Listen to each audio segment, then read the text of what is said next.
আমরা 5 তারিখের পর থেকেই এখানে কোনো ভূমিকা পাচ্ছি না, শুধু খালি আমাদের সচিব সে যা মনে চায় তা আমাদের সাথে ব্যবহার করে। তারপর আবার বলে আপনাদের কোনো সমস্যা থাকলে আমার নামে এই মামলা ডিসি অফিসে দেন, টিউনের কাছে দেন। তার কথা শুনে আমরা টিউনের বরাবর একটা দরখাস্ত দিছি, তারপরে ডিসির কাছে দিছি।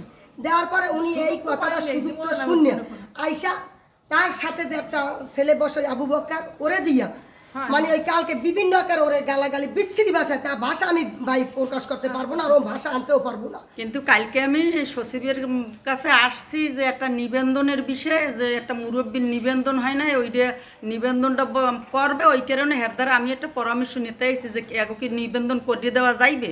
এই কারণে আমি ওই রাস্তা দিয়ে ঢোকার সাথে সাথে তার সাথে ওই একটা লোক আছে আব্বুকর নামে, ও আমার এই জায়গায় বইয়ে দেখছে, দুজন এই জায়গায় দাঁড়া দেখে আমার দেখকেই কি মেম্বার গো মায় মানে বিচ্ছিরি যাতে মানে যা মানে মোহে ভাষা প্রকাশ করা যায় না। মায়ের বোনের গাল দেওয়ার সাথে সাথে আমি বুঝতে পারি না যে কি হয়েছে, এরকম গালিগালাজ করছে। আমরা সচিবের কাছে যে ভাই আপনার সামনে এরকম বেশি বেশি কইলে আপনি কোনো প্রতি উত্তর করলেন না। সে কয় না আমি কি করবো, একজন গালাগালি করলে আমার কিছু করণই আছে। আমি কিন্তু আপনি পরিষদের সচিব চেয়ারম্যান, আপনি তো সচিবের নাম কি? সালাউদ্দিন সচিব।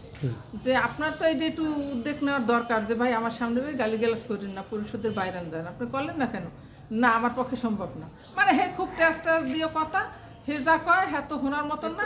তারপর উনি বাইরে গিয়া মোবাইল দিয়ে পকেটে নিয়ে ওই ক্যামেরা আমাদের দিকে ফিরে গিয়ে সিঁড়িতে উঠছে, উঠে উপরে যাইয়ে বই রয়েছে আর নিচে নামে।